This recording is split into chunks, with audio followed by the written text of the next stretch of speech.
Would the panelists for the third panel please come up and stand over here? You don't have to come on stage yet. I'm going to introduce you first. Just if you could all gather.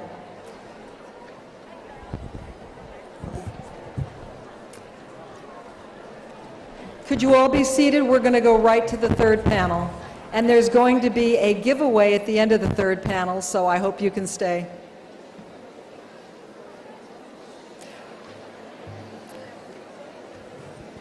Hello everybody. I'm Kathleen Paratis, and I am a co-chair.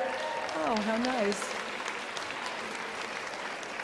I'm a co-chair of this conference along with Letty Cotton Pogrebin, and I'm the moderator of the next panel. I want to tell you that when I walked in and I saw that everything was actually happening after all of these months of planning, I got the feeling that it must be the way an architect feels who draws a beautiful building and then goes away for a year and comes back and there's the building. We didn't exactly go away for a year, but we worked very hard, but seeing it actually all physically take place is really quite astonishing.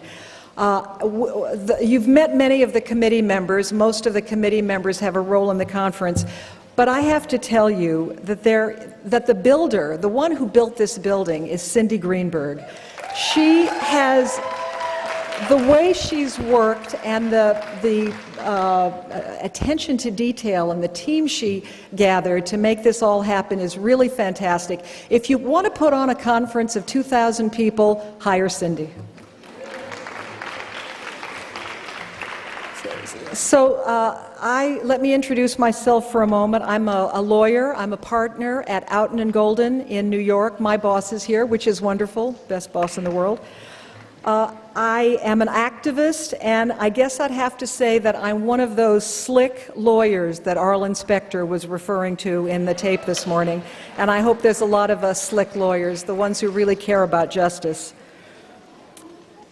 As a longtime practitioner of employment discrimination law, I want to tell you, and Anita told you this also, but I'd like to underscore that not only did Anita lose in the Senate at the moment in 1991, she would have also lost in a court of law. I can prove that to you by referring to a case that was occurring at about the same time.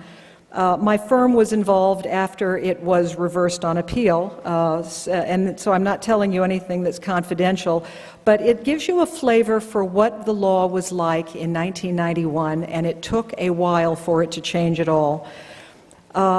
Lisa Petrosino is a woman who worked for Bell Atlantic, which is now Verizon, repairing telephone lines. She worked out of a garage in Staten Island with an all-male crew who tormented her every day. The banter among the men in the workplace was crude and misogynistic, which would have been bad enough for Lisa, except that they also singled her out. They drew crude pictures of headless women, women with their legs spread in the air, pictures of men having sex with animals, and of her having sex with supervisors, and left them in terminal boxes that she was assigned to work on so that she would find them. She felt threatened by the depictions of dismembered women. She said, "It's not that I don't have a sense of humor, but this stuff is not funny." They ridiculed her appearance. They told her to calm her big tits. They said she complained because she was on the rag. Bell Atlantic not only did nothing to stop it, their supervisors joined in. Bell Atlantic's lawyers, one of whom was a woman, argued that none of this was illegal. It was just boys being boys. And the judge, a federal district court judge, agreed with them and dismissed the case.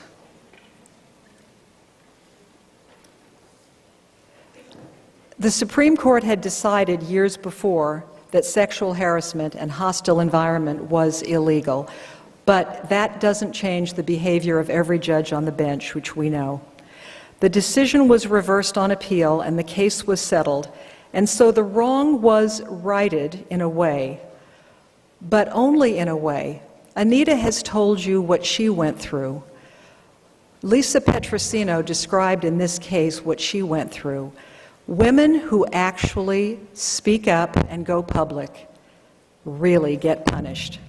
They were punished in 1991, they were punished in 2000, and the sad reality is they're punished in 2011 also.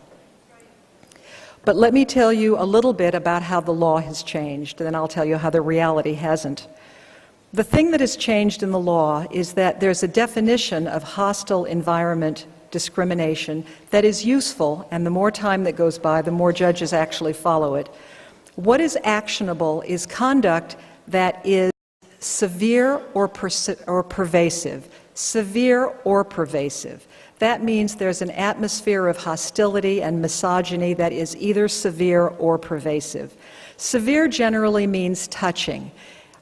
In a case where there is unwanted touching, it doesn't have to be rape, but it has to be serious, to have a really good case of gender discrimination, and I'm sorry I'm talking about a good case because I'm a lawyer, having touching is a very powerful factor. I was retained a couple of days ago by a woman who works at a major educational institution in this city. She was having dinner with her boss, and he put her hand on his crotch, on his erect penis. This is 3 weeks ago this happened, at a major educational institution in New York. So if we think that things have really gotten very different, they may happen less, but they definitely happen. That is obviously severe. Pervasive is also, these days, enough.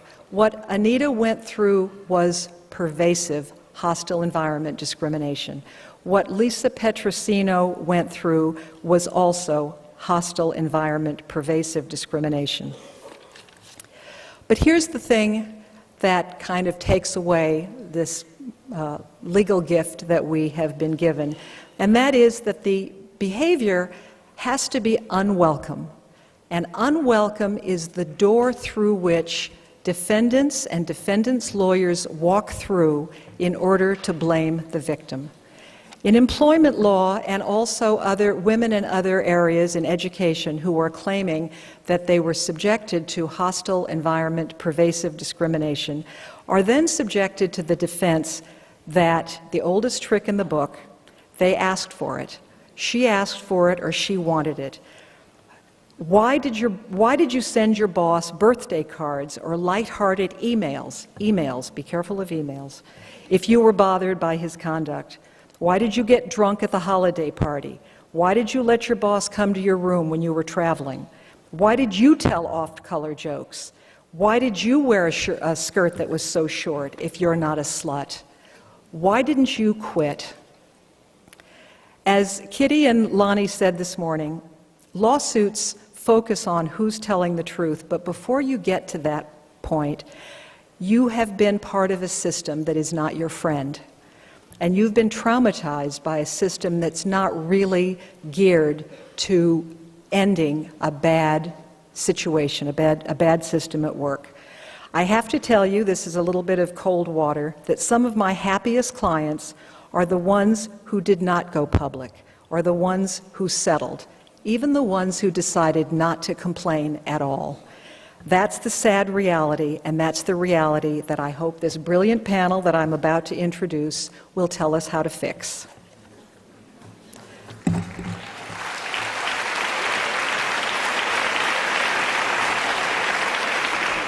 The panel is quite marvelous, as you know. I'm going to ask them to come up as I introduce them, and then they'll speak for a few minutes, 7, 8 minutes, whatever they've decided to do, and they may speak from the podium or from the chair. Then we'll have a little question and answer. First is Kimberly Crenshaw.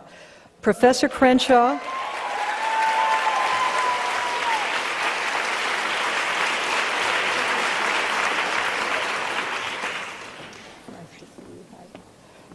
Professor Crenshaw teaches at UCLA and Columbia Law Schools. I wasn't referring to either one of those, I must tell you.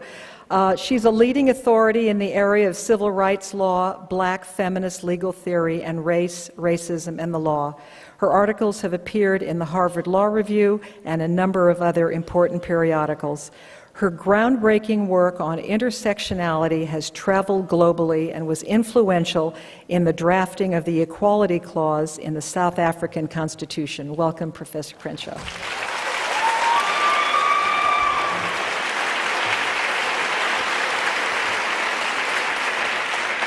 The next of our speakers is Virginia Vallian. Professor Vallian is a professor of psychology and linguistics right here at Hunter College and the Graduate Center of the City University of New York, where my son is a student who is here. She's a cognitive scientist whose research focuses on language acquisition in 2-year-olds, second language acquisition, and sex differences in cognition. Her work is published in leading journals of cognitive and developmental psychology. Welcome, Professor Vallian.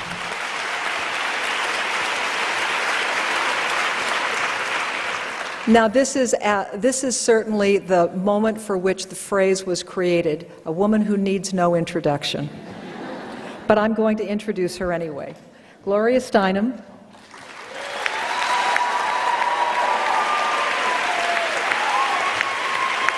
You can stand, it's okay.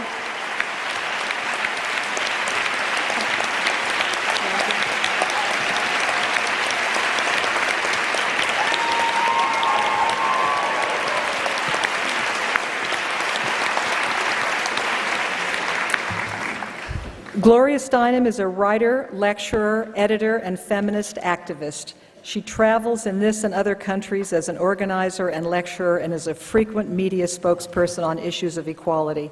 The organizations that Gloria has founded or created include Ms. Magazine, New York Magazine, Women's Action Alliance, National Women's Political Caucus, Voters for Choice. We all have an Anita Hill moment. Many of us have a Gloria Steinem moment also. And welcome to Gloria.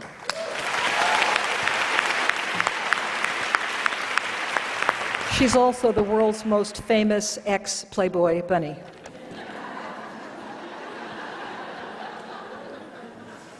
The next speaker is Devin Carbato.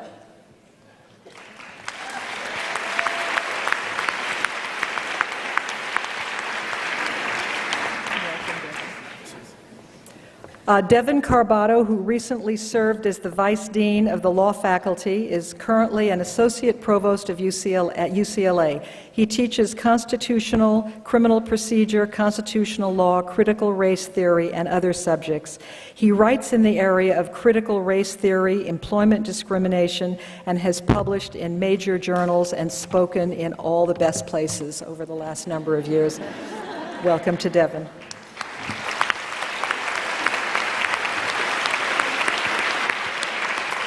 And our last speaker is Julie Zellinger.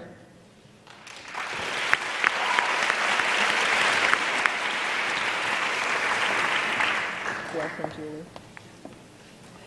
Julie is 18 years old.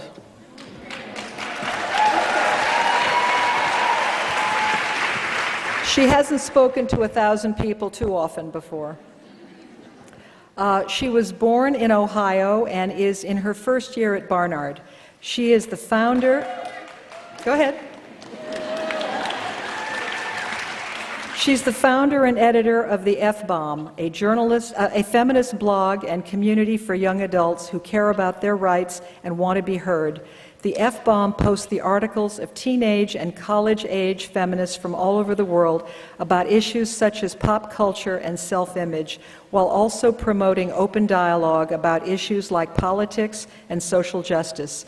Julie and the F-Bomb have been featured in media outlets such as More Magazine, Women's Day, and others. Welcome to Julie.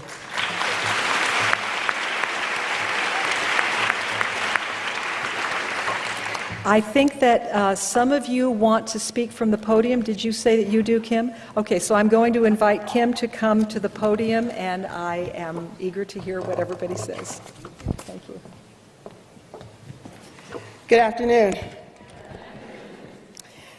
Every woman whose life was changed by Anita Hill's courage has a moment to tell. My moment occurred during the hearings. I'd gone to the Capitol to help in any way that I could, and what that would turn out to be became clear the moment Clarence Thomas denounced the hearings as a high-tech lynching. Now, two of us, Tanya Banks, another black woman law professor, and myself, began working the phones, trying to find African Americans, black men in particular, to come to Washington, D.C. and to speak back against this breathtaking appropriation of the tragic history of racial terrorism. So two African American men showed up, Luke Harris, who is here today, and Carlton Long, to join the men's brigade, and found out that they were it. They spent long days going on every television show, network, radio show that was looking for a counter perspective to remind people of our history, that Anita Hill was not the false finger-pointing Miss Ann that people were framing her to be, but an African-American woman whose story of workplace sexual abuse should not have been a mystery to most African Americans. So after a long day fighting what we thought was probably the fight of our lives, we emerged from the Capitol building that evening to find ourselves surrounded by members of the very community whose image was hanging in the balance, African American women. They were surrounding the Capitol, their hands were held, they were singing songs and praying to God for delivery from this particular challenge to Clarence Thomas's elevation to the Supreme Court.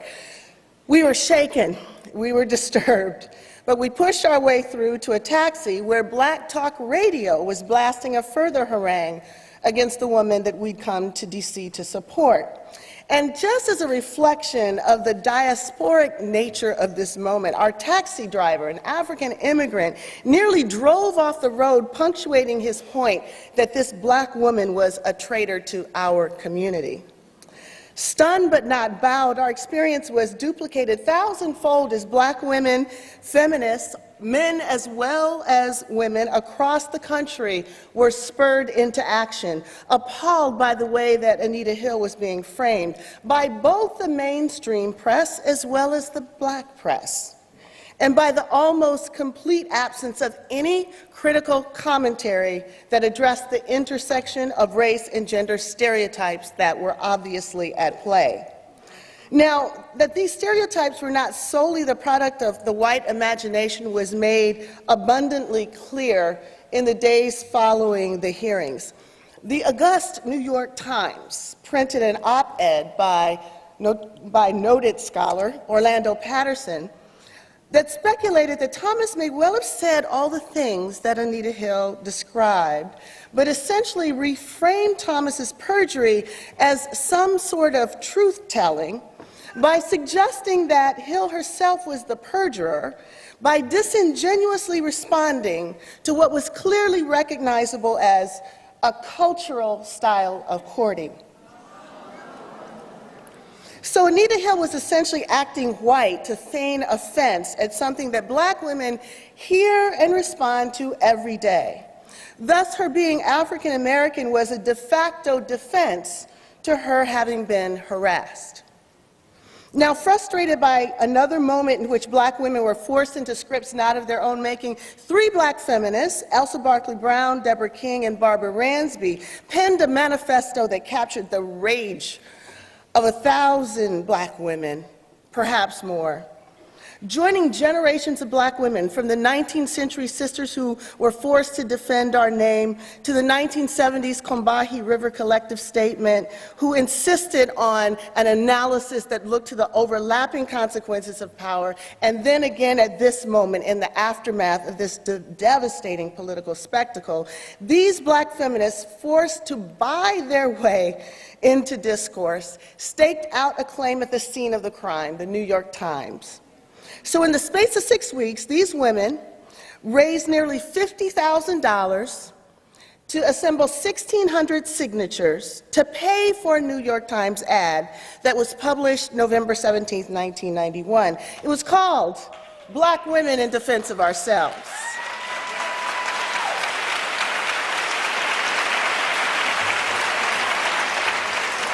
So the ad called out the unproductive framing of this debacle as something about race or something about gender.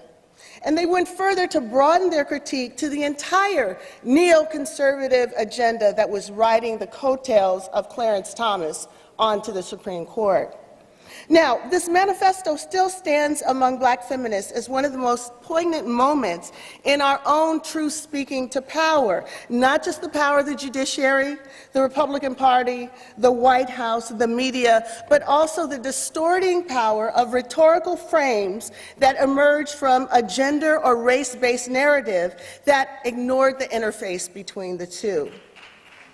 So what could have been, what should have been, a powerful intersectional coalition to defeat the elevation of this anti-equality, anti-civil rights, neoconservative sexual harasser to the Supreme Court ended up being splintered into an ineffective political effort, something I call a self-inflicted injury that continues to fester and metastasize into this right-wing juggernaut that the court represents today.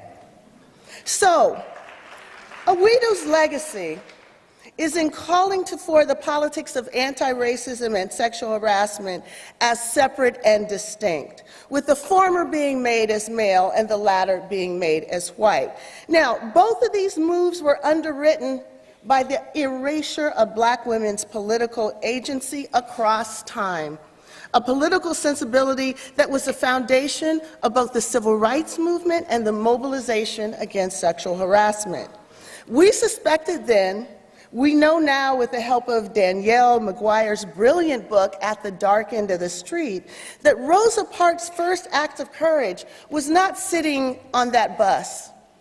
Her first act of courage was refusing to accept the likely acquittal of a gang of white men who raped a Black woman with impunity. We know that it was not the soul-stirring oratory of MLK that created the infrastructure of the Black movement. It was Black women who paved the way by taking up the dangerous work of defending Black women against sexual terrorism. This work blended feminism and anti-racism at the very foundations of the civil rights movement. It was not an afterthought.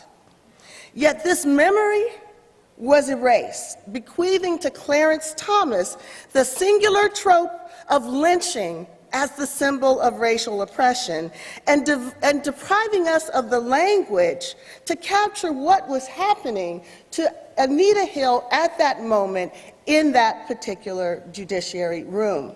Now, at the same time, the erasure of Black women's foundational role in establishing sexual harassment was forgotten, erased from memory, as critics claimed it was a white thing, or supporters claimed it was an all-women's thing. Now, there's a truth to that it's a woman's thing, but the sexual harassment history that was linked to racial justice was erased. The fact that it was the first Black women who were the plaintiffs in sexual harassment, empowered by centuries of recognition that workplace sexual abuse is not a misplaced effort to date, a boorish expression of passion, but an act of unmitigated power, a recognition that was finally given license to express by the civil rights movement. So when African American men said, "Don't call me boy anymore," African American women said, "I don't have to accept sexual predation anymore." Now, had these histories formed a common knowledge, had we all been able to beat back the claims that Anita Hill was acting white by telling the stories of all the African American women throughout time who had resisted sexual abuse, if we had been able to lay down the path that Anita Hill had walked, I dare say, in fact, I think it's clear, Clarence Thomas would not be on the Supreme Court today.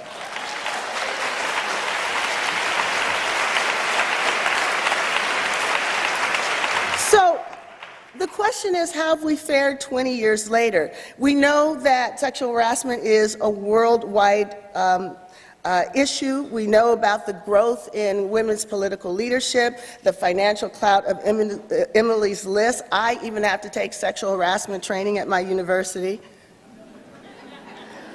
But the question is, what is Owedo's legacy of speaking the truths that were buried, linking them to the broader agenda of justice across race, gender, sexuality, class, nationality, and more?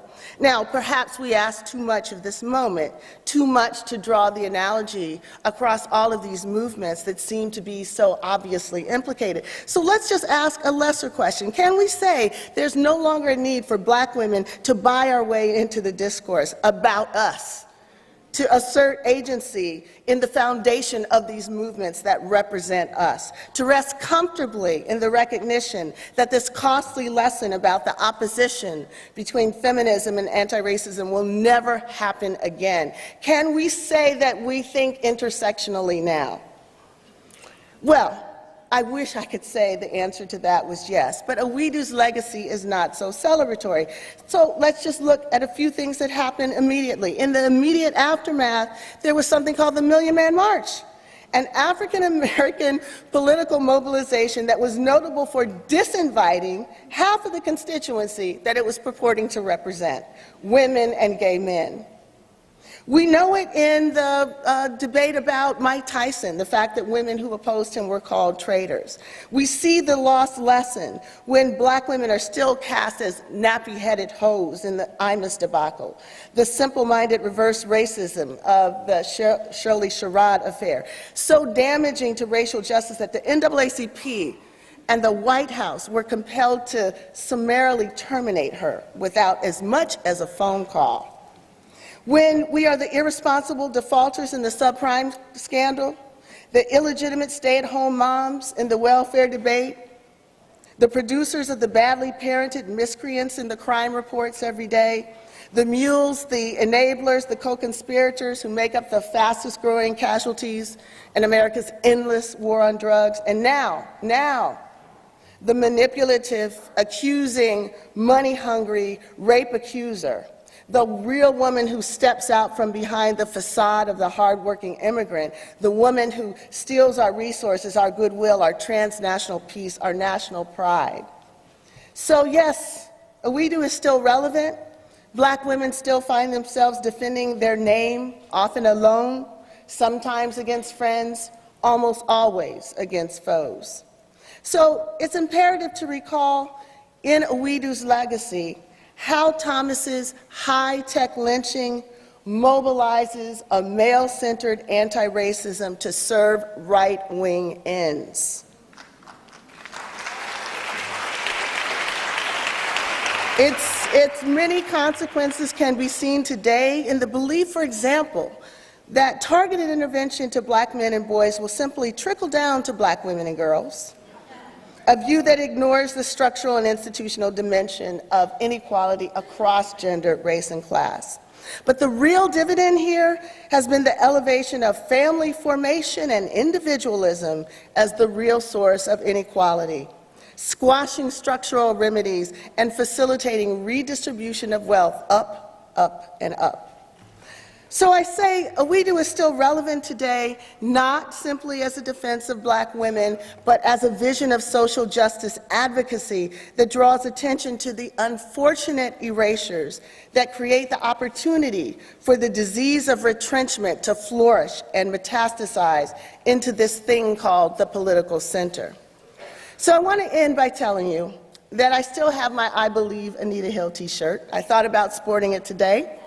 But 20 years leaves the mind clear. It doesn't do as well for the body, so I didn't try to get into that. But I want to say that I think we need to talk and think about what's next, what needs to be marked here and now, what needs to be memorialized, organized, and projected through the culture, through our networks, through our politics. Now, some of us met the other day, organized by Connect in the African American Policy Forum, to address the wounds suffered at the release of Dominique Strauss-Kahn, to ponder what to do about how little these lessons have saturated our culture, how quickly and cruelly a woman's credible claim was dismissed, here and also in France. And we talked about what the message seems to be, which is just get over it. And we decided that we'd had it. We were not over it. will not get over it, will not let our society get over it. Indeed, until we say it's over, it's not over.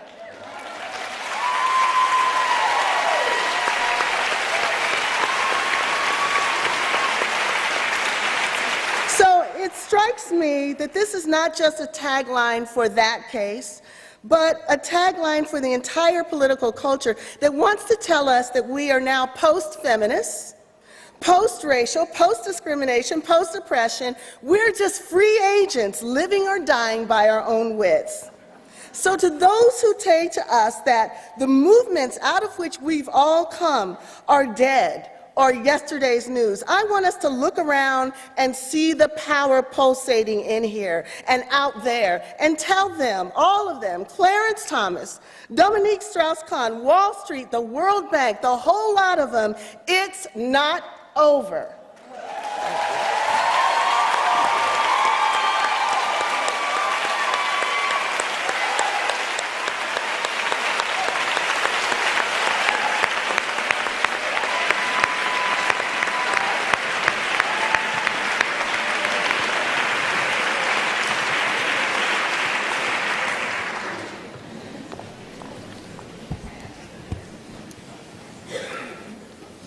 Hello, everybody. I'm going to address two questions. One is, how far have we come, and where should we go next? In 1991, a New York Times poll at the time of the Senate hearings showed that 47% of people thought Anita Hill's charges were false, 21% thought they were probably true, and 32% were undecided. Only 23% thought that Thomas should be confirmed if the charges against him were true. On the other hand, if there was doubt about whether the charges were true, 56% thought he should be confirmed. Most people were either undecided or didn't believe Professor Hill, and therefore gave Justice Thomas the benefit of the doubt. So the people had about the same views of the matter that their senators had. 75% of the people polled also thought that the Senate Judiciary Committee had treated Professor Hill fairly.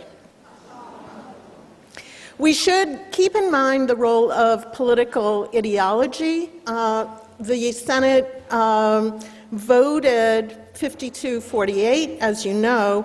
Of the 52 who voted to confirm Thomas, 11 were Democrats and the rest were Republicans. Most of those Democrats came from southern states. And of the 48 who voted against confirmation, only 2 were Republicans, and one of them later changed his affiliation. In that same New York Times poll, 38% of the women said that they had been the object of sexual advances, propositions, or unwanted sexual discussions from men who supervised them or could affect their position at work. That figure is more or less the same now. Depending on the study, somewhere between 30 and 40% of women report having been sexually harassed at work. 90% of the women in that poll who said they had experienced some form of harassment did not report it. That figure is lower now, but it is still the case that most people, women or men, who experience harassment do not report it. We have learned a lot about harassment since 1991.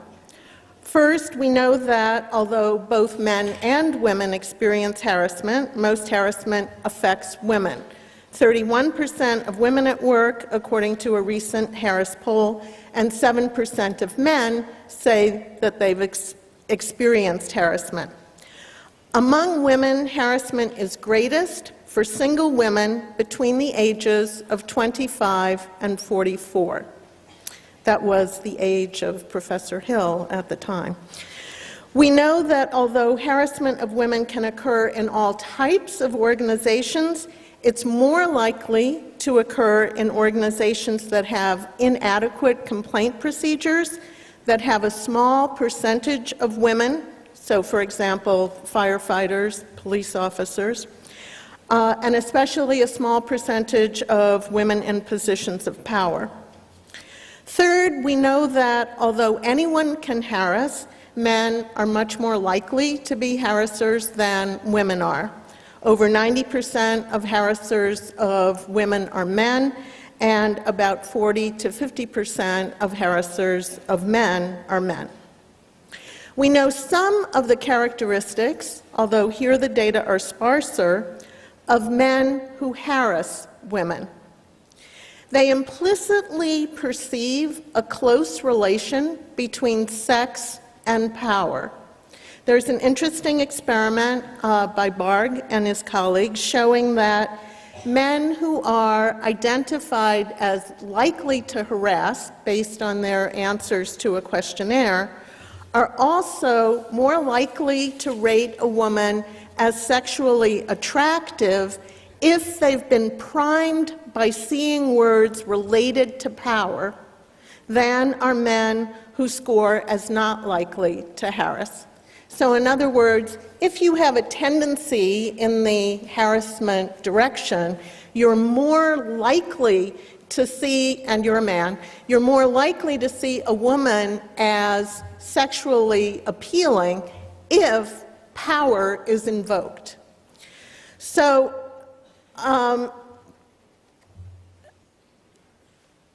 it's not that women are attractive and that's why they're harassed. They're harassed because men who harass see them as attractive due to power differentials or due to a desire to create a power difference, and because they are unlikely to suffer any consequences from their harassment. Finally, it's still the case that most people, but now it's down to about 62%, who experience harassment of any sort, most people do not report it, and most people continue in their workplace. So we know a lot, not enough, but a lot about sexual harassment, and there's some reason to be optimistic about the future, given the many efforts to put good procedures into place for defining and maintaining professional behavior in the workplace. But we probably need to do much more, and there have been several calls to action today already. At the time of the confirmation hearings, I, like others who have spoken today, tried desperately and unsuccessfully to get a senator to talk to experts on sexual harassment and have them testify. Exactly the information that then Senator Biden, chair of the Senate Judiciary Committee, decided should not be presented, information about how harassment works and the normative response to harassment, both of which were present in Professor Hill's testimony, was information that the Senate and the American people needed to hear. But Biden decided that no context would be permitted. So we need to do more to educate lawyers, lawmakers, and judges. People have made good strides in that direction, but we need to do much more so that everyone understands how gender works and the conditions that give rise to biased decision-making. People this morning spoke about how quickly decisions were made. One thing we know from cognitive psychology is that fast decisions tend to rely on stereotypes rather than to fully examine the evidence. Sexual harassment is an egregious abuse of power in the workplace, but there are many more subtle instances where those without power, women and people of color, are disadvantaged. These instances are omnipresent, they're subtle, they tend not to be recognized, even though they culminate in the paucity of women and people of color in positions of status and achievement. In my book, Why So Slow? The Advancement of Women, I discuss the reasons underlying the the few, how few are they who are women or people of color in positions of status and prestige. The most recent failure of the judiciary to understand how gender works at work was the Supreme Court decision not to allow a class action suit against Walmart to go forward. Just as lawmakers in 1991 did not understand sexual harassment of women and women's reactions to it, lawmakers and the judiciary today do not understand how women are disadvantaged in the workplace. In particular, they do not understand that employers can have good intentions, which is not to say that Walmart has good intentions, but nevertheless systematically create situations in which it is harder for women and people of color to advance compared to white men. Cognitive psychologists have conducted scores of experiments that demonstrate that people with the best intentions, including women, perceive women to be less competent than men. Our good intentions, our real belief in a meritocracy, buffers us from seeing the effects of our behaviors. I'll give you a very short précis of what we know about gender in the workplace, starting with a common small example, the meeting. The meeting where a woman makes a comment and everyone ignores the comment, and 10 minutes later, Joe, to pick a name at random, makes the same comment and everybody says, "Joe, what a great idea."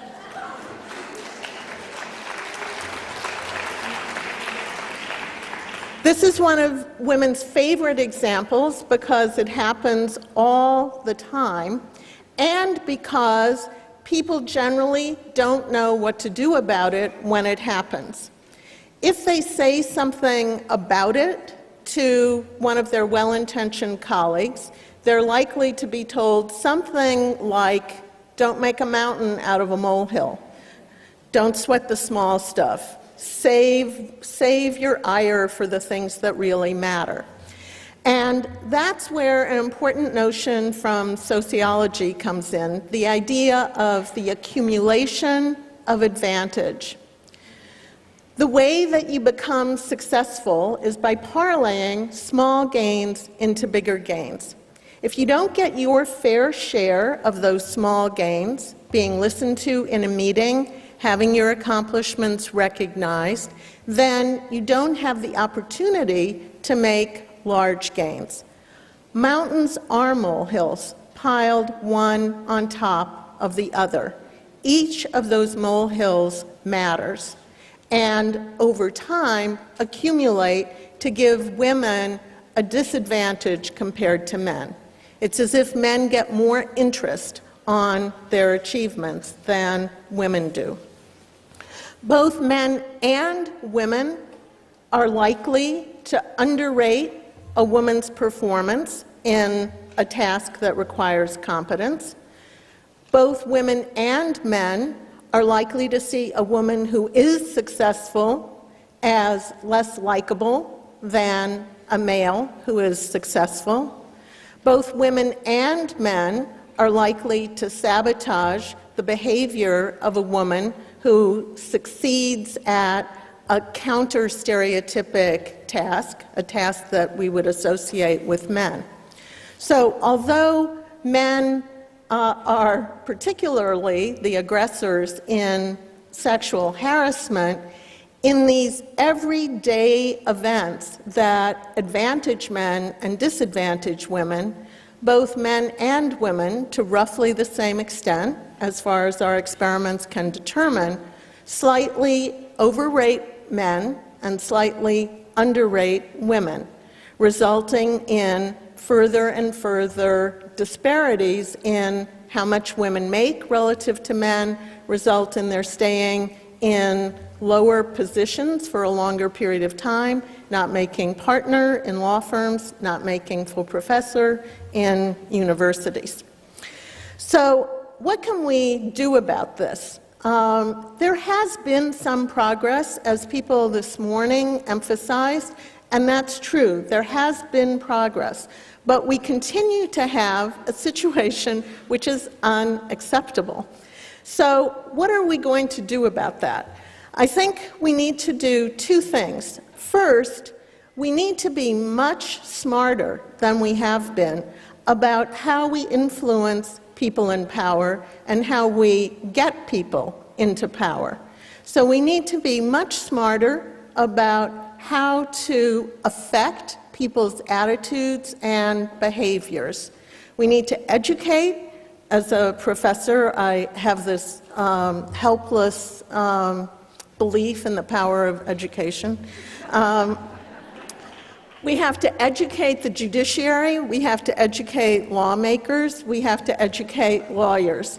There are a lot of efforts in that direction. I think we need to be much more systematic in our efforts and much more determined in our efforts. We need to find the levers that will work. The second thing that we need to do is form rapid response teams that can influence the media so that people don't have to spend $50,000 to get an ad in the New York Times in order to get the facts out. We need to make sure that we're influencing and giving good information to the people who actually have the power to spread that information broadly. There are a lot of us in this room. I think we can do it, and I think we can do it smarter than we've done it before. Thank you.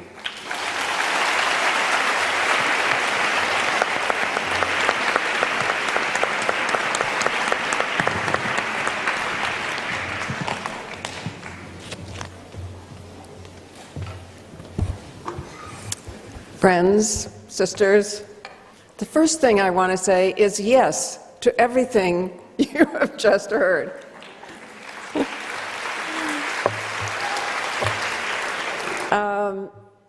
Here's the bad news. I just recently, a couple of hours ago, got off a plane from California. So if I say things that have already been said, I want you to shout out, "Been there, done that." Okay? And here's the good news. Because of that, I can tell you that the Conference of Thousands, known as Pioneers, is as envious of this conference as they are of Wall Street.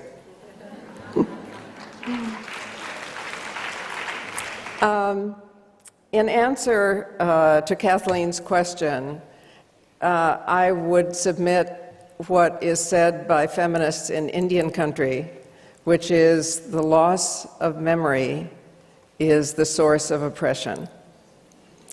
And everything I have heard in the last hour or so in this conference tells me that you are accumulating and adding to each other's reality about what happened in the past, and no one of us really knew all the details.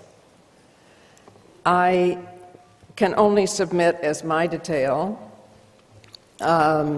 that Arlen Specter was shocked at the amount of opposition he got from women all over the country.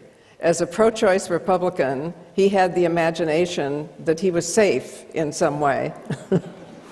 And I do not know him, but I happened to cross his path, and he actually appealed to me as to what he should do about this. And I said, you should get up and apologize in public in the same way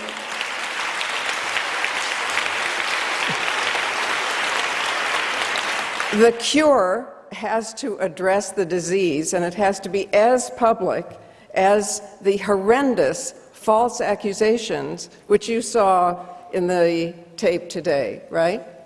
To this day, to my knowledge, he has not apologized.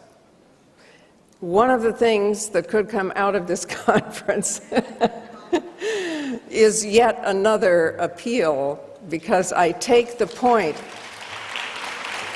of the questioner who said, it troubles us when there is no justice. It troubles us when we hear that there were witnesses on Anita Hill's behalf who never came forward, and we are just learning that now. So I submit to you that what we can do for each other and for justice, most importantly, is restore and supplement and extend each other's memory. So with that in mind, I wonder if you have talked about the Women's Center at Cornell University, where the first Speak Out on sexual harassment was held in 1975, and indeed where sexual harassment was named. And I wonder if you've already talked about Paulette Barnes, who brought the first such action under the Civil Rights Act of 1964, in which, if you'll remember, gender was included almost as a joke. Or Michelle Vinson, whose case of being raped by her supervisor for 2.5 years in order to keep her job caused the Supreme Court to rule this was sex discrimination in 1986. And of course, you've heard Kitty McKinnon. You know that we needed her clear legal mind to enunciate this as sex discrimination. But I hope that we notice that with Anita Hill, the three great pioneers of understanding and protesting and prosecuting sexual harassment were all women of color. They were all African American women. And I hope that we might rethink our easy definition of the second wave as mostly white and middle class, which renders invisible all of the women of color who were in the leadership of that movement.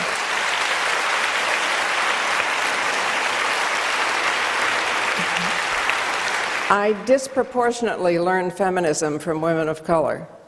It was the National Women's Welfare Association that had done a brilliant analysis of the welfare system as a gigantic husband, which was jealous and looked under your bed for the shoes of other men. That was the first true feminist analysis of social policy that I had ever heard. It was Florence Kennedy and her verbal karate that, after which I was such an anticlimax that I always had to speak before her. It was Eleanor Holmes Norton. It was so many more. And I hope that's one of the lessons that we take away from this conference. It's crucial because it is by example that we lead. More is caught than taught. It is how we behave, who we know, what we say, how we characterize the movement, whether we are in academia or in the media, that is imitated and taken to be accurate by those around us. It's because of those strong voices that a new immigrant working as a hotel housekeeper knew that she had rights to bodily integrity. She knew she had rights. And because she had the courage to come forward, those in another country did the same. True, both lost in the courts or in the legal redress that was available to them, but both have won in the court of public opinion.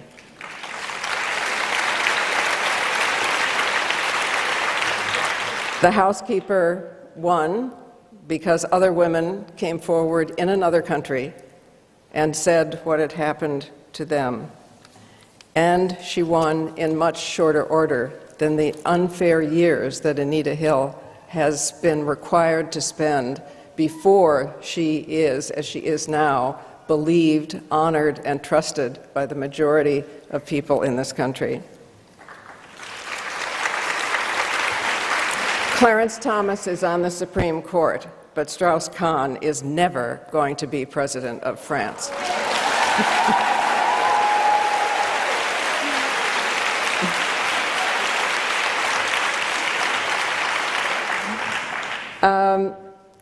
However, there are still frontiers of things we don't know. We've learned a lot. I've learned a lot in the hour and a half I've been at this conference. There are frontiers, right? So I hope that we might consider the fact, for instance, that the U.S. military, which happens to be the largest managed economy in the world, well, I mean, think about it this way. Suppose you were a woman in the military fighting or training next to an 18 or 25-year-old Clarence Thomas or Strauss Kahn who had a gun, and maybe your commanding officer, and that is what is being faced by the women in the military. The Department of Defense estimates that only about 13% of sexual harassment survivors report the assaults in the military. Most of the women and a third of the men who are also sexually assaulted, who may be treated, I may say, as women in the absence of women, much as what happens in prison, they report that the sexual aggressor stalked them for a long period of time prior to the assaults, and they were living with that fear and that tension in close quarters, not just 8 hours a day, but 24 hours a day. In 2010, less than 20% of reported cases in the military went to trial.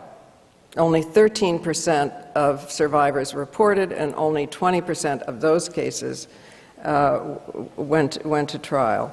And of those cases, only 53% of the harassers or the assaulters or the rapists were convicted.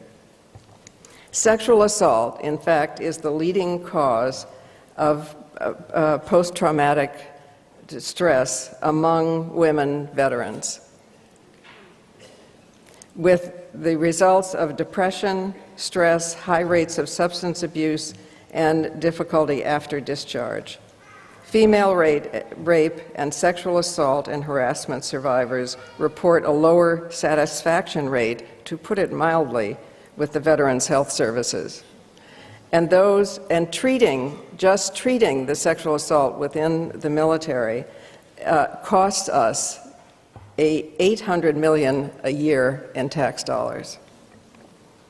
For more, I hope you see the Service Women's Action Network representatives who are here. Are you here, someone?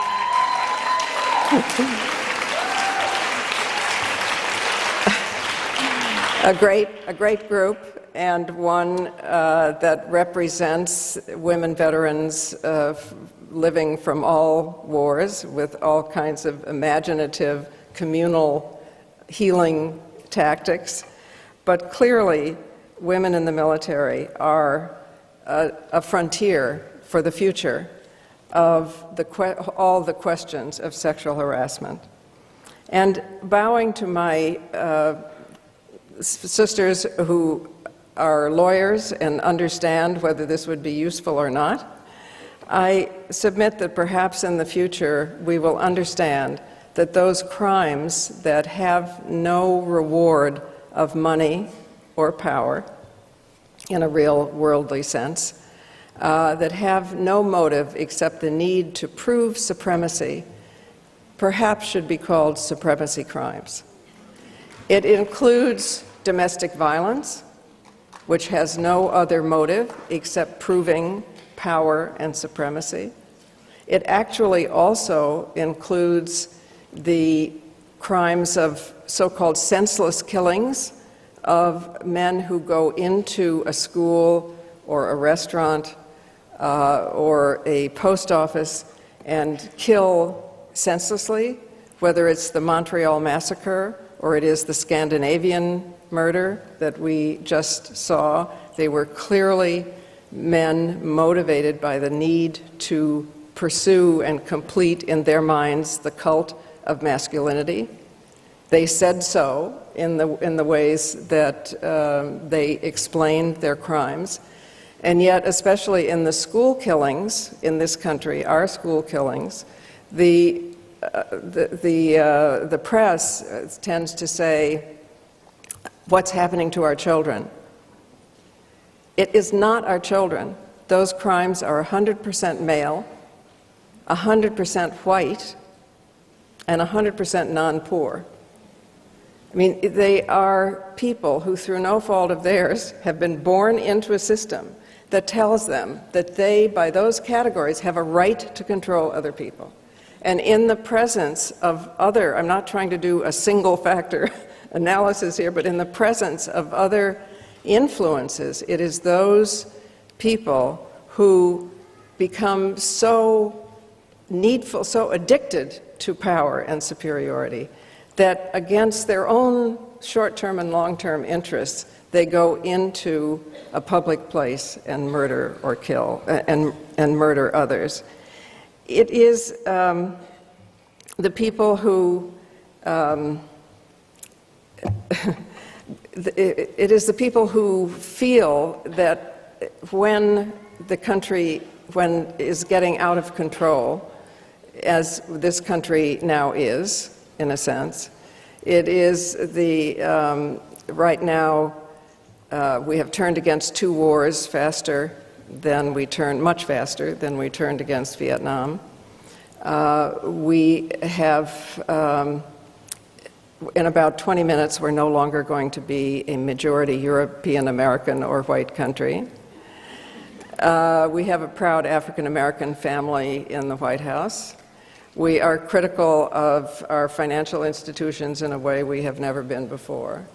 And I think, in a way, these supremacy crimes, which we might be able to identify one by one, are also something we should think about when we think about the ultra-right wing in this country. Because through no fault of theirs, they also have been born into a structure which made them believe that they had the right of birth to be in control. And we are slipping out of control. We see the response of more guns being bought than even just with, if you count the ones with permits, more guns being bought, more people joining racist groups and ultra-right-wing groups, more virulent and violent rhetoric, more legislation against everything to do with women's reproductive freedom or personal freedom being proposed by the ultra-right wing. And thinking about this, I think, in a way, the paradigm of all violence is what happens in the family. And if you consider that the time of maximum danger for a woman who is about to escape a violent household is that moment just before or after she escapes, she is most likely to be seriously injured or murdered at that moment because she is getting out of control.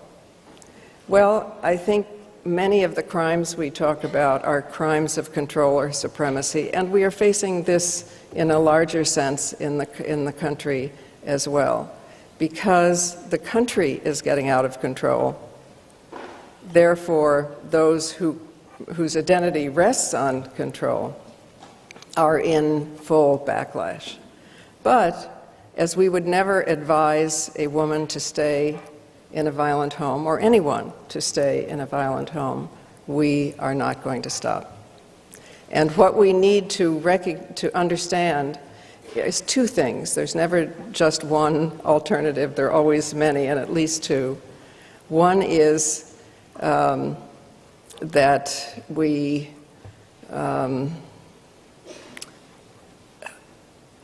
are in a time of danger, and we need to protect each other.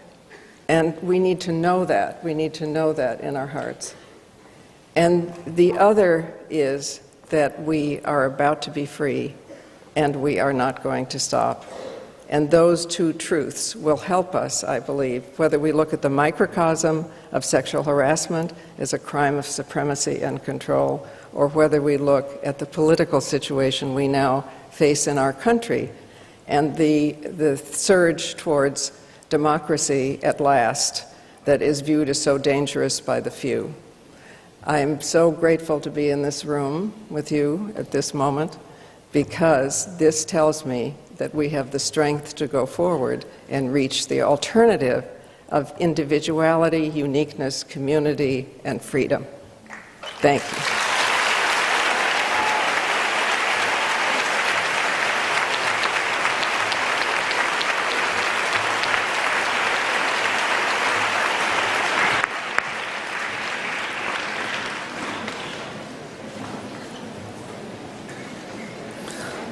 Good afternoon.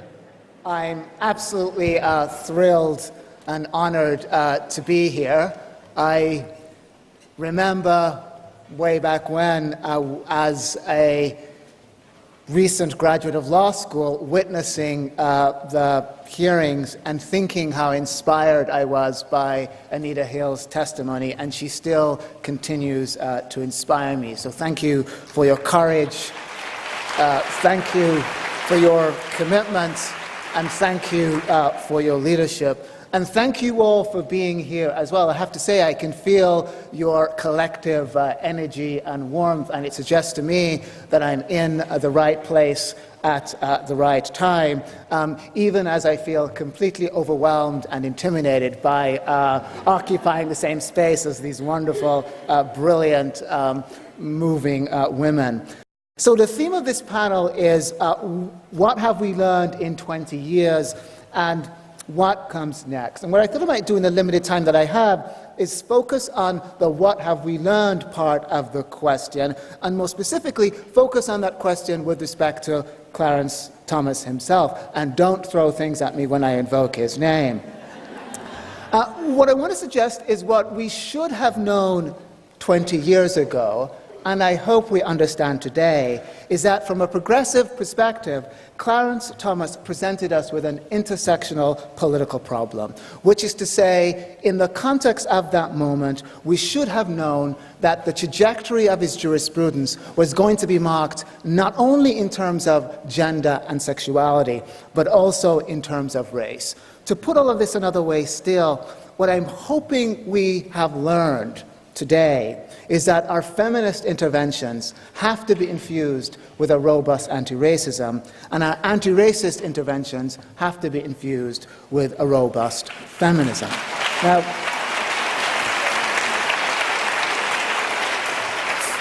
that sounds somewhat abstract, I know. I want to make it slightly more concrete by giving you a quick sense of the legal world Justice Thomas's jurisprudence has helped to create and sustain.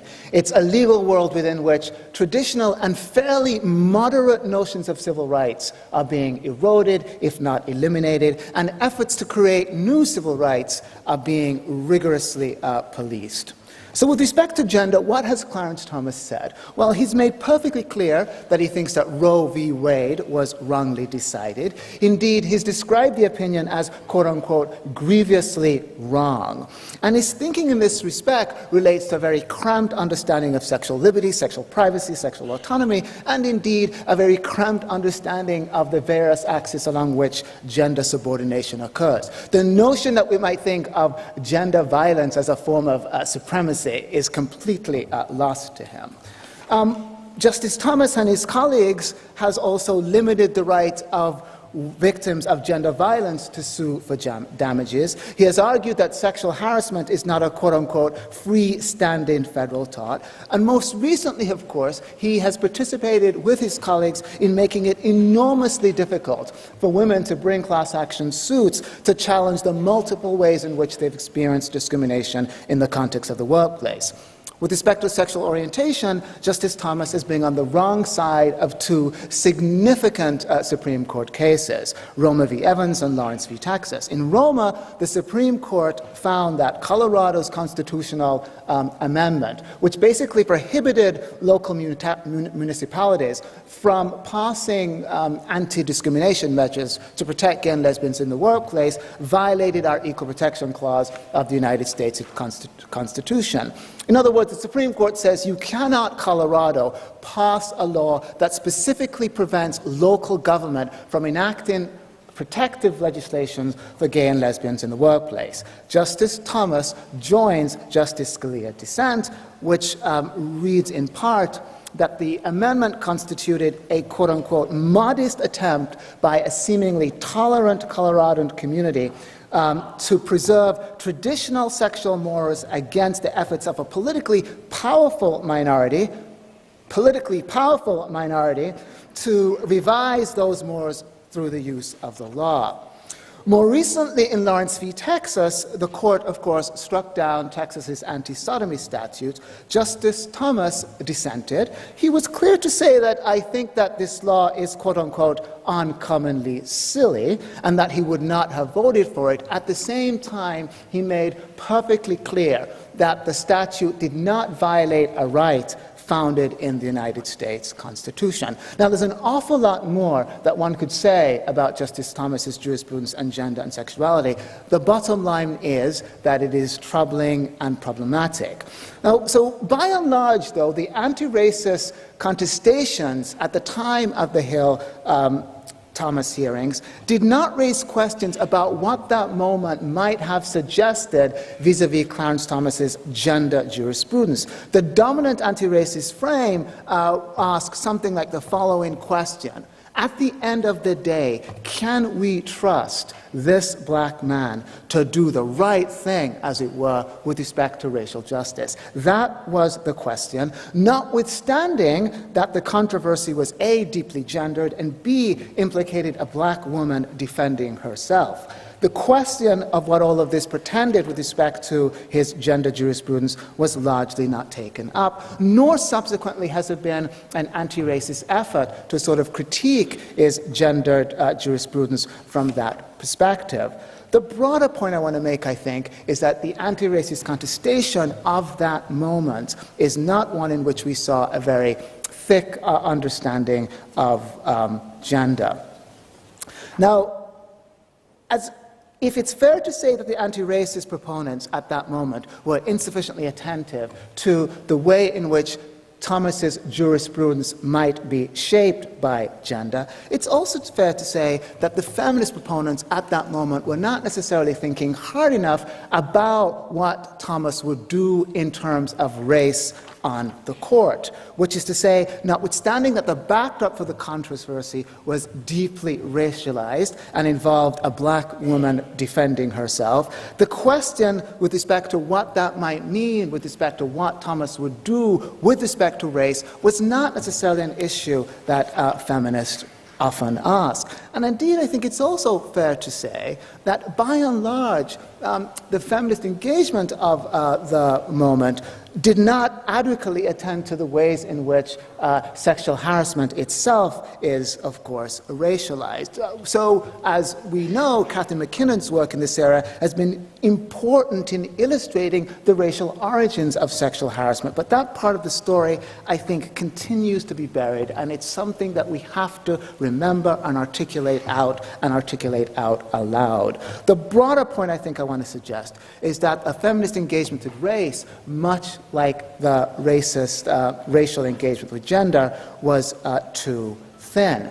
So I want to say something now about Thomas's racial jurisprudence, because it's enormously important that we understand what he has done on the court there too. And I don't have time to provide a case-by-case articulation of what has transpired, but I can give you a quick sense of the narrative that anchors his jurisprudence. And the narrative goes something like this: racial consciousness, efforts to deal with racial justice are per se bad.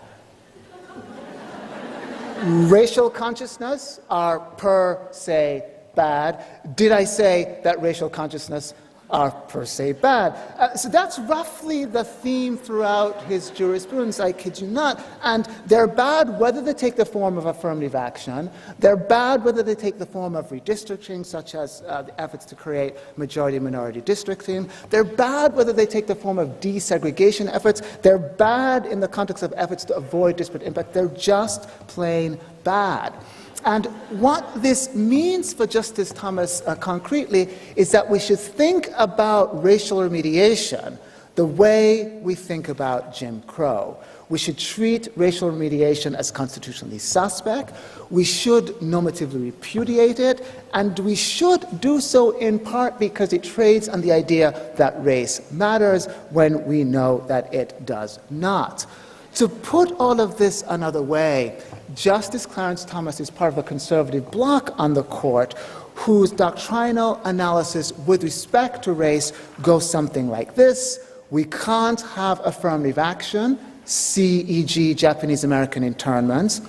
We can't have majority-minority districting, CEG apartheid in South Africa. You should all be saying, those are non sequiturs, but these are the citations, I kid you not. We can't engage in desegregation efforts, CEG Plessy v. Ferguson.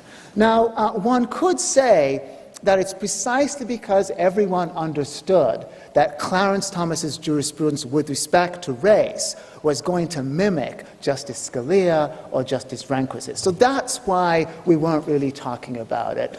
Those of us who might have feminist sensibilities, that's why we were focused on just the sexual harassment. And what I want to suggest is that Clarence Thomas is not a Scalia clone. Clarence Thomas is not a Rehnquist clone. He is far more dangerous than that. Clarence Thomas speaks from a racial position. Clarence Thomas speaks in a racial voice, in his own voice. It's a voice that talks about black stigmatization. It's a voice that vociferously argues against what he perceives to be racial paternalism. And it's a voice that invokes Frederick Douglass to make arguments against racial remediation. The fact that Thomas is black shapes not only what he says, but how he says it. It shapes as well the fact that he is not subject to the kind of critique that you might ordinarily expect. So if you were to perform a search, a quick search, looking, for example, at racism or racist, and let's say Justice Rehnquist. So here you're looking for instances in which people have critiqued Justice Rehnquist for being racist or critiqued his jurisprudence for forwarding racism. You would get lots of hits. Lots of people have talked about Justice Rehnquist in this way. Lots of people have talked about his jurisprudence in this way. Ditto with respect to Justice Scalia. If you were to do the same search with respect to Clarence Thomas, there is one article that talks about the extent to which Justice Clarence Thomas might be racist. That same article talks about the extent to which his jurisprudence might be racialized. That article was written then by the great Leon Higginbotham. That is the article. At the same time, you see at least 30 articles discussing racism and racist behavior with respect to Clarence Thomas. What do those articles say? Those articles are written by his defenders calling his detractors racist, or there are references to Clarence Thomas himself calling his detractors racist. Now, think about Anita Hill in this moment. How many articles exist that refer to the way in which she was treated as racist? They have yet to be written. So he can become a racial victim, but she cannot. All of this is to say that we have to understand that moment in intersectional terms. We have to understand how race and gender are working together to shape how he, Clarence Thomas, can become a racial victim, and the extent to which that possibility did not exist for Anita Hill. We have to think about how our gender interventions need to have that racial understanding in mind, and how our racial intervention needs to be infused with that gender politics as well. That is a lesson I don't think we learned in the moment. It's certainly a lesson I hope we understand today.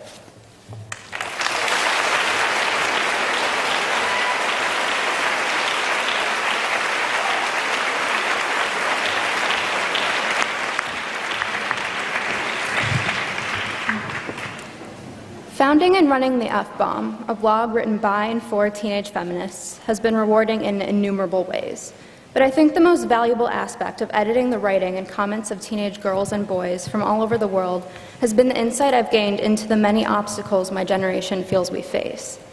On the F-Bomb, my peers have written about everything from personal struggles with body image, to double standards, to the sexist media coverage of female political candidates, to, yes, sexual harassment.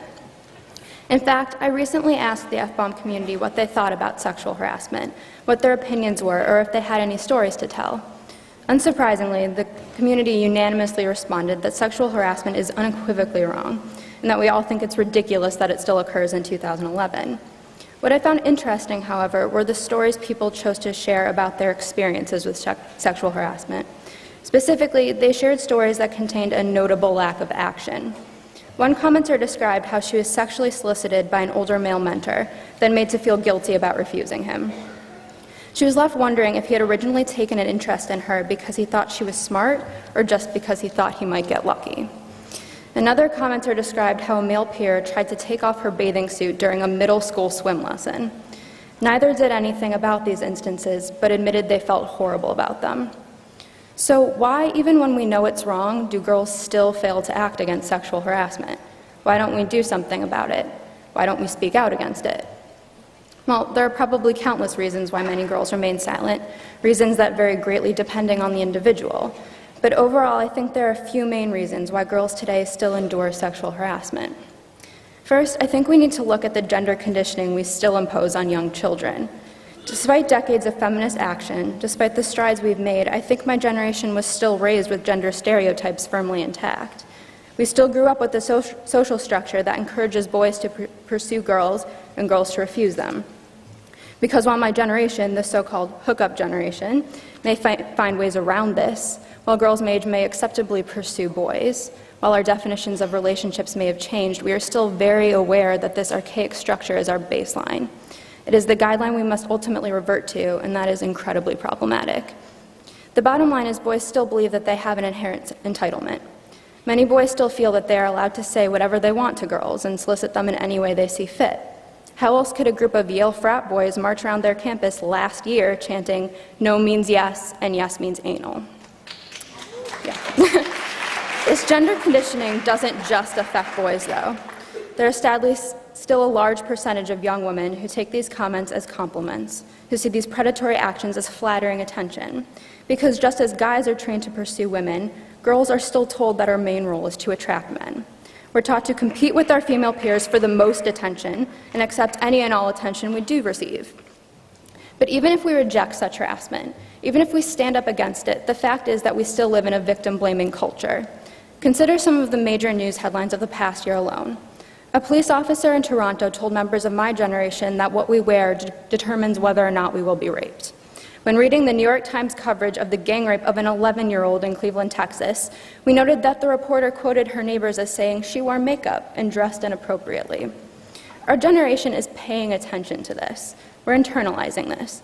And this is evident even in the most superficial aspects of our lives. And I think the best example is when girls my age heard that pop singer Rihanna was physically assaulted by her boyfriend, singer Chris Brown, many of us asked, well, what did she do to force him to hit her? This is how we're so easily able to write off sexual harassment. We still look at claims of sexual harassment and first out the woman because that is what we're trained to do. We think any woman who claims she was sexually harassed is probably overreacting or the whole thing was probably her fault. We blame the victim because that is what credible people like police officers and credible news sources do. So why wouldn't we? Another significant problem my generation faces with sexual harassment is that we're still not exactly sure what it is. And I think this stems back to our attitudes towards the feminist movement at large. For my peers and me, feminism is no longer a fight against obvious obstacles. We won Roe versus Wade, we won Title IX, the list goes on. No, feminism for my generation, for the most part, is not about getting rights, it's about preserving them. Feminism has largely become a much more subtle fight full of nuance. And this is where it becomes complicated for us to integrate our feminist beliefs and values into our daily lives. Because while, as a whole, we may be passionate about fighting injustices, while we may theoretically be able to identify what is acceptable and what is not, we find it difficult to recognize the same injustices we speak against on a theoretical level within the context of our own lives. We have a semblance of understanding, a superficial acknowledgement of right and wrong, but it doesn't always permeate our actions. And I think our relationship with sexual harassment is a perfect example of this. As a whole, young women undeniably reject sexual harassment. We know that it is wrong and it is something that should be fought. And I think a lot of this understanding is a direct result of Anita Hill's courageous decision to publicly fight against sexual harassment. Yes, she did so when many of us were very young, or like in my case, before we were born. Unfortunately, far too few of us even know who she is. But even though we didn't necessarily witness her actions firsthand, they undeniably impacted our lives. Because of Anita Hill, we were born into an environment in which sexual harassment is taken seriously, in which it is legally considered a serious, unacceptable offense. Yes, in theory, my generation is completely intolerant of sexual harassment.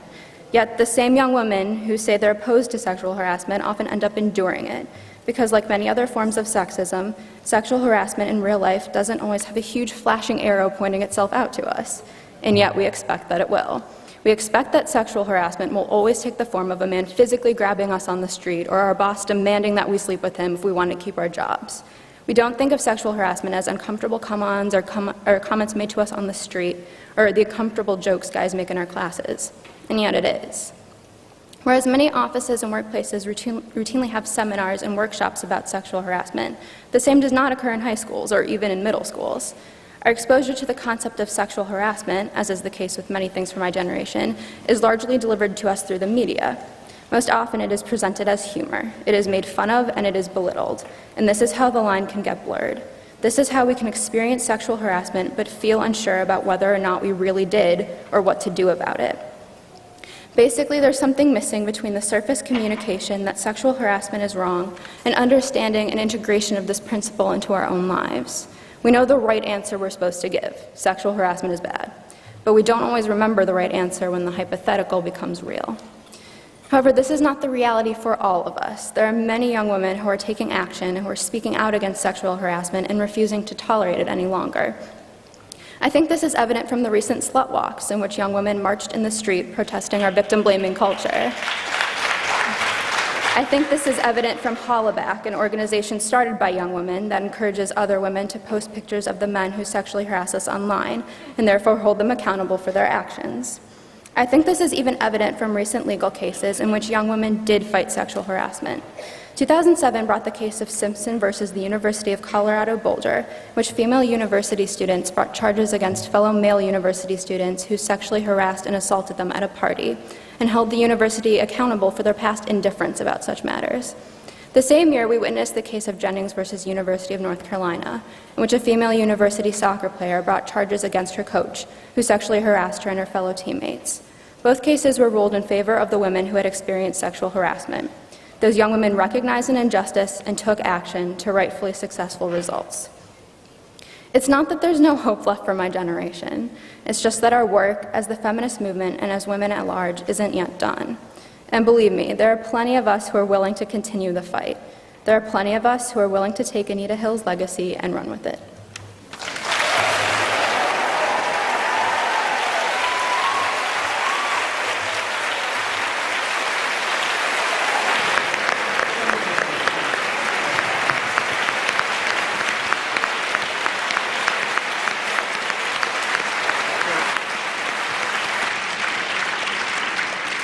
Is this microphone on?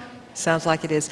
Rather than my ask any questions, there isn't too much time left. I'd like to give you all a chance to ask questions. Can you just come to the microphones? We have to break in a little more than 10 minutes, so if you could make your questions short and direct them to a particular person. And before you do that, I want to thank this brilliant panel. You've just been fabulous. It's a panel of stars and a star that's been born. Hi, my name is Sansara Taylor. I write for Revolution newspaper, and today we've heard 20 years of amazing legal work, scholarship, and activism, some of the most incredible work, people in this room and on the stage. And yet, as we've also heard, here we are. 1 in 4 young women in college will be raped. Every 15 seconds, a woman is battered. 1 in 9 young black men is incarcerated. We've seen the hugest onslaught of attacks on abortion rights, and pornography is becoming ever more violent and degrading and humiliating, even as it's becoming more mainstream. It's an all-out assault. And what I want to suggest is, Kathleen, you said in the beginning, the system is not your friend to a lot of these women. I would say the system is the problem. And I have in my hands a Constitution for the new Socialist Republic of North America, draft proposal put out by the Revolutionary Communist Party. I invite people to get it. Also a declaration for the liberation of women. Get your hands on this. And my question, no, because we need a different system.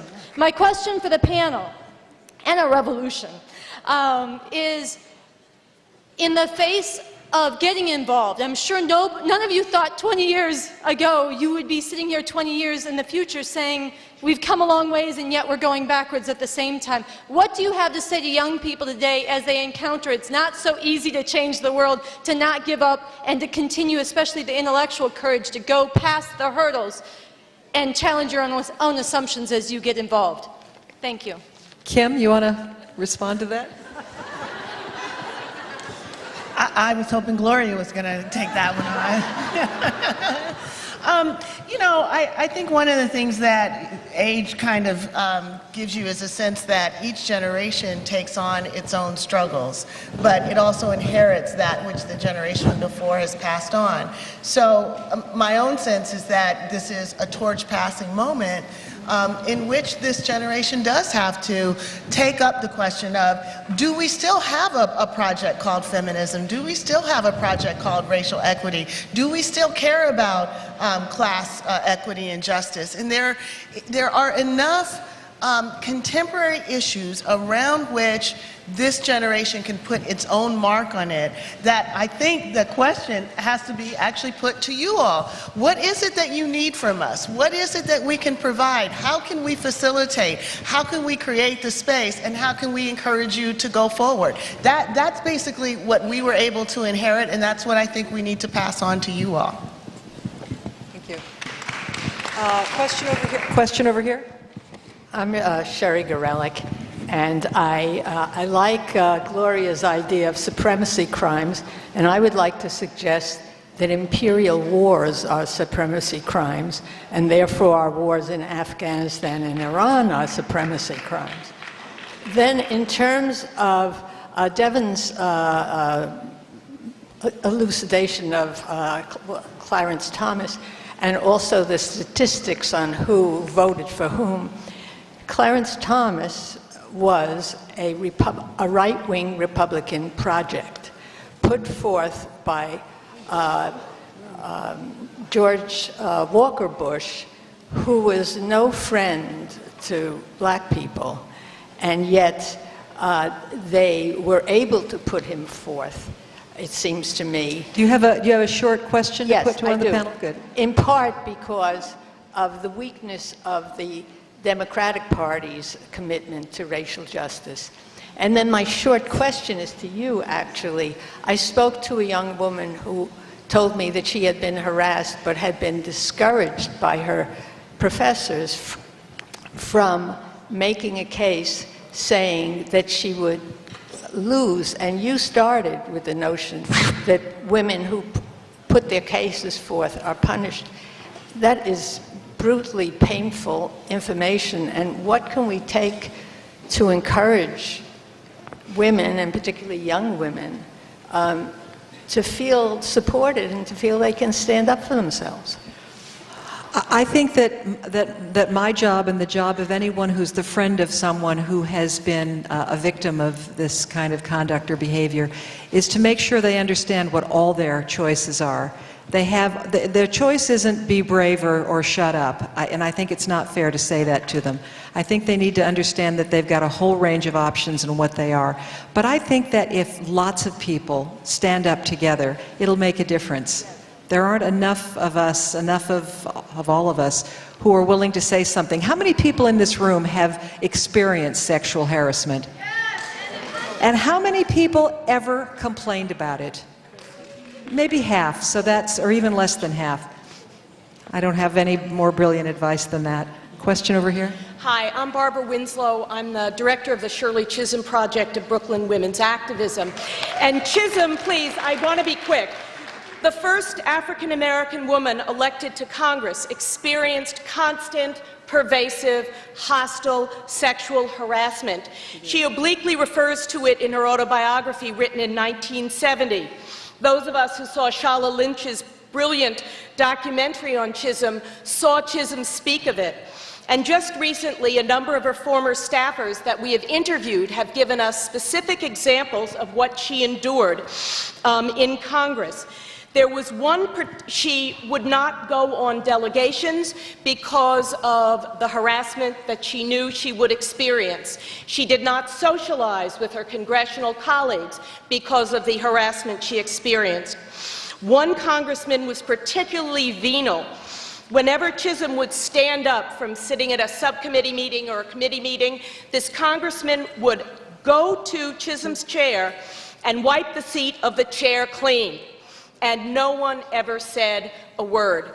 This happened at the height of the radical women's liberation movement in the 1970s, and no one can accuse Chisholm of being a coward. After all, she ran for the presidency of the United States.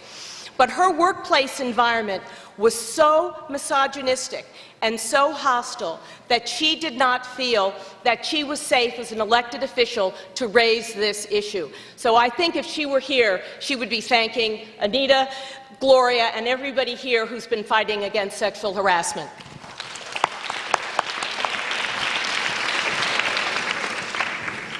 Hi, I'm Victoria Pastorella from Barnard College Career Development, and I'm very proud to be here today with my mother, who exposed me to Anita Hill when I was 8 years old. So part of what we do in career development is to craft and design mentorship programs, specifically professional development mentorship programs. So I wanted your feedback on questions you suggest undergrads to ask women in various fields, and the type of questions and advice that you suggest women to give to undergrads, both in mentorship programs crafted by higher education institutions and also maybe also in the workplace directly. And lastly, for Julie, I just want to say feel free to come into my office. I would be happy to be your counselor. How about you, Professor The Valley? Gender Equity Project at Hunter College has a website, www.hunter.cuny.edu/genderequity, and we have a lot of resources exactly devoted to women and men, for that matter, but primarily women, and how gender works in the workplace and what kinds of things people should do in order to be successful. So I suggest you look at that. Thank you. Hi, I'm Maya. I'm a recent graduate of UPenn, and where I was on the board of the V-Day movement. And my question, V-Day. And my question is regarding the radicalization of the word feminist and how you suggest we reclaim it for the young generation. Because I have found, in working with a group of the 70 most progressive women on one of the most important higher institutions of learning, that all of these women would phrase their questions in our discussions about being a woman and being a woman on Penn's campus as not to sound like an angry feminist, but. And I think we. Thank you. I'm going to ask Gloria to answer that question. Yeah. And I think we all know that feminism isn't equated with being angry or with being radical. How do we make this term palpable to men and to women? You don't have a microphone. Oh, we all have. First of all, there are words that mean feminist. It can be girls with 2 R's, you know? It can be womanist, can be women's liberationist, can be mujerista, you know? So the point is we get to choose our word, and the point is the substance. Having said that, what seems remarkable to me is that so many women do identify as feminist in spite of the fact that it has been demonized, just like the word liberal and all of these other progressive words. So with no definition whatsoever, 1/3 of American women identify as feminist. And if they had the wit to ask men, I think probably some men would too. With a definition, more than 60% of American women identify as feminist. In both cases, more identify as feminists than as Republicans. So I think we're encouraged to think that if anybody doesn't identify, it's a failure. But the question is, compared to what? You know? So and incidentally, younger women are more likely in public opinion polls to identify as feminist than older women. So let's, I think it's truly remarkable that we are as far along as we are. We ought to be able to choose our own words. Also, the substance is more important than the form. As the rebellion is more important than what you call it. But do not feel defeated. Look at the surrounding facts. Look at the context. And it seems to me fan-fucking-tastic that so many people are identified as You've chosen your own feminist. word. Thank you. We're going to have 2 more questions. I'm really sorry you can't all ask your questions, but you can come up afterward and speak to the panelists. The next question for Devin, and then for Julie, and then we're going to have our little giveaway. Over here. Hello, Zenaida Mendez from the National Dominican Women Caucus and the National Latina Caucus. I'm glad that I can ask Devin. Have you been following Supreme Court Justice Sonia Sotomayor's trajectory since she became part of the Supreme Court?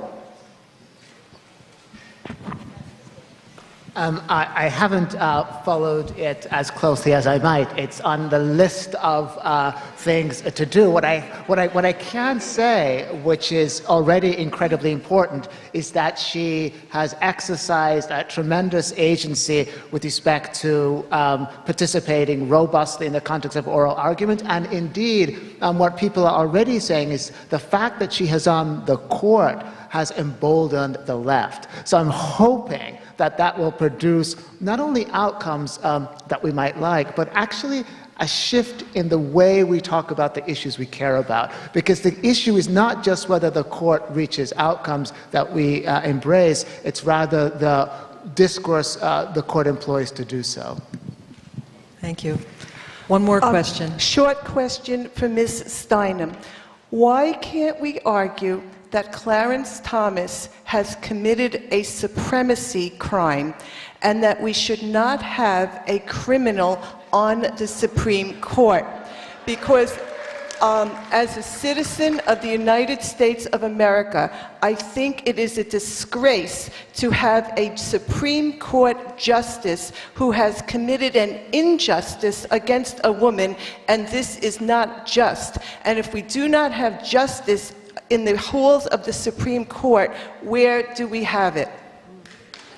I think that's a perfect place to end. It's a wonderful comment. We all agree with you.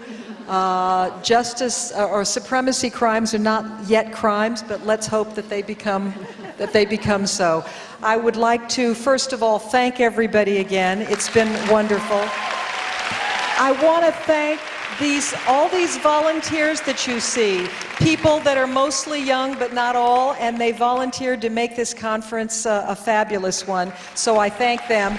Now, the day's not over. There's a wonderful performance tonight if you've signed up for it. Look under your seats. If you have one of these wonderful little Title IX primer pamphlets, thanks to Deborah Larkin, who's over there, she has a little present for you. So look under your seat, and thank you, everybody. It's been a fabulous day. Oh, I'm sorry. Please, everybody, I forgot. We actually have somebody who's saying goodbye to us. No, okay, that's Vida Rabinowitz. I'm so sorry, Vida. I was just so excited. Please. No, folks, I'm not foolish enough to stand between you and Anita Hill. I just want to thank a few people, and I've got a couple of housekeeping items. Again, thank you for coming to what I know has been a remarkable day. I was here 19 years ago. I feel as galvanized today as I do then. I want to thank Hunter College, which is can we hear a round for Hunter College? Which has always been a special place for women. Audre Lorde was one of ours. Right, yes. Hunter scholars, scientists, feminists, artists from Sarah Pomeroy and Dorothy Helly and Florence Denmark to Virginia Valiant, Deborah Tolman, Linda Martine Alcoff. Again, Hunter has been a home to wonderful feminist scholars and teachers. So thank you to Hunter College. Thank you to Faye Rosenfeld, to Cindy Greenberg, to Letty and Kathleen for this conference. A few housekeeping items. Books for all speakers are on sale in the lobby. Professor Hill's book signing will be in the lobby. And if you are interested in the performance tonight, but you don't have tickets, there will be overflow opportunities. Go to the K Playhouse and you can get details. Again, thank you for coming. Have a wonderful evening.